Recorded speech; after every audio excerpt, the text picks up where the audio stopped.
Olá, meus queridos alunos, tudo bem com vocês? Estão preparados para mais uma aula de História? Vamos embarcar nessa viagem comigo? Pega o seu livro e abra-o na página 310. Nós vamos estar começando com uma reportagem de uma tragédia que aconteceu em 2 de setembro de 2018. Foi um incêndio que destruiu por completo o Museu Nacional do Rio de Janeiro. Na entrada deste museu tem uma lápide. E nós vamos estar lendo agora o que tem escrito nesta lápide.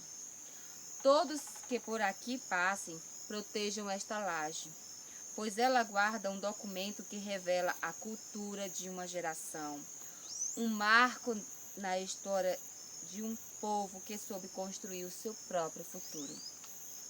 Após o incêndio que destruiu o Museu Nacional, como eu já havia dito, no dia 2 de setembro de 2018, essa frase escrita na lápide parece como um grito de socorro.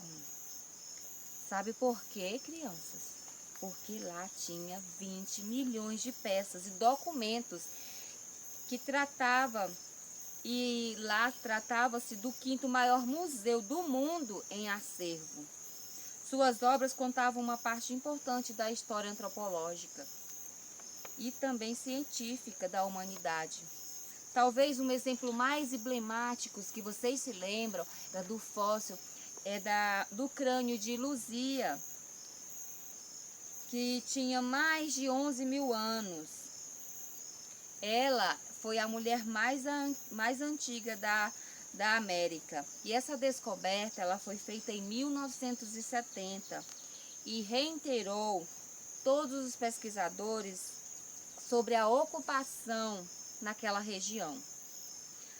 Ali também estava a reconstrução do esqueleto do Anganturama limai, o maior dinossauro carnívoro do Brasil, com quase todas as peças originais e algumas delas com mais de 110 mil anos. O Museu Nacional é uma referência para os pesquisadores de mais diversas áreas, como etimobiologia, paleontologia, mineralogia, antropologia, um pouco complicado, né? Mas a gente consegue. E tudo isso traz consigo ainda a destruição da carreira de mais de 90 pesquisadores que dedicaram a sua vida profissional dentro daquele espaço. Todo o arquivo histórico que estava armazenado num ponto intermediário do prédio foi destruído. São mais de 200 anos de história que foram destruídos. De acordo com Luiz Fernando Dias Duarte, diretor adjunto da instituição, o incêndio começou por volta das 19 horas e 30 minutos, quando o prédio já estava fechado para visitantes. Segundo o Corpo de Bombeiro, não houve vítimas e o museu fica no Palácio de São Cristóvão, que abrigou a família real. Olha só quão importante era o nosso Museu Nacional. E também a família real portuguesa, quando esteve ao Brasil, em 1808, e desde a proclamação da independência em 1822, a família real brasileira. Agora, vocês vão estar respondendo algumas questões. A sexta: comente a importância do museu no Rio de Janeiro para a história da humanidade e para o estudo que os pesquisadores realizavam na instituição. Você pode voltar uma página, para a página 310, você vai estar vendo lá que o museu ele guardava 20 milhões de peças, documentos. Tratava-se do quinto museu maior em acervos. Então você já vai ter a resposta. Passando agora para a sétima: O acervo do museu contava com uma parte importante da história antropológica e científica da humanidade. A quais elementos do acervo essa afirmativa se refere? Nós poderíamos citar o quê? Ao fóssil com mais de 11.000 anos. Meus amores, leiam novamente se vocês tiverem alguma dúvida, ou coloque o vídeo e veja novamente, porque aí vocês vão conseguir responder as questões, certo? Agora vamos passar para a página 312, a 8ª. Explique a seguinte afirmativa da reportagem. Tudo isso traz consigo ainda a destruição das carreiras de cerca de 90 pesquisadores, que dedicavam a sua vida profissional dentro daquele espaço. Vocês vão explicar, olha só, os estudos, as descobertas, tudo que aqueles pesquisadores descobriram, elas foram destruídas com o fogo. 9ª. O museu fica no Palácio de São Cristóvão, que abrigou a família real portuguesa quando esta veio ao Brasil em 1808.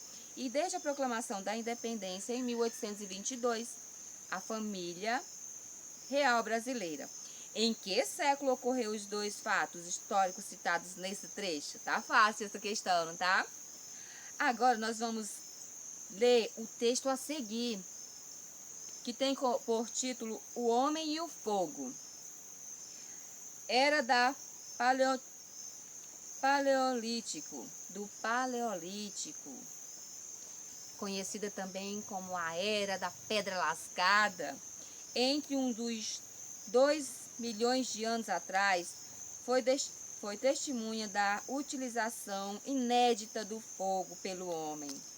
Nessa época, alguns já moravam em cavernas, vestiam-se de peles de animais, que anteriormente poderiam ter servido como alimento. Desenvolviam linguagem e comunicação através de desenhos feitos nas paredes das cavernas, que nos ajudam a entender a importância para esse povo da descoberta do fogo. De acordo com a história, o Homo erectus era um ser humano que tinha um raciocínio bastante evoluído. E podemos afirmar isso porque ele descobriu que flexionando 2 pedras saía faísca. Fazendo isso, ele descobriu o fogo. E crianças, com a descoberta do fogo, só evoluiu. Olha só. Assim, ele não precisava mais esperar que os raios caíssem, porque antes deles não terem descoberto o fogo, eles esperavam cair um raio. Aí quando aquele raio caía, eles ficavam cuidando daquele fogo para que ele não apagasse, porque quando aquele fogo apagava, eles precisavam esperar novamente que outro raio caísse para que eles pudessem pegar ali aquele fogo e se proteger e cozinhar os seus alimentos. Continuando, os fósseis mais conhecidos foram chamados de Homem Pequim, que viveu entre 250 a 500 anos e foi encontrado em escavação na capital da China, na década de 1920. Vocês vão estar respondendo agora 3 questões. A letra A, você vai colocar 3 características dos homens do período paleolítico, que era, eles viviam aonde, como é que eles faziam, eles viviam em cavernas, como eles se vestiam. Não eram com roupas normais como as nossas, mas sim de quê? De pele de animais. Um fato que comprove que o Homo erectus possuía um raciocínio mais evoluído. Ele descobriu que com as pedras friccionando uma na outra saía faísca Olha só como tá fácil essa resposta, não? Agora a letra C. O século em que o homem de Pequim foi descoberto nas escavações da China. Essa eu tenho certeza que vocês vão conseguir responder. Agora, mãos à obra, vamos responder as atividades e até o nosso próximo encontro. Tchau!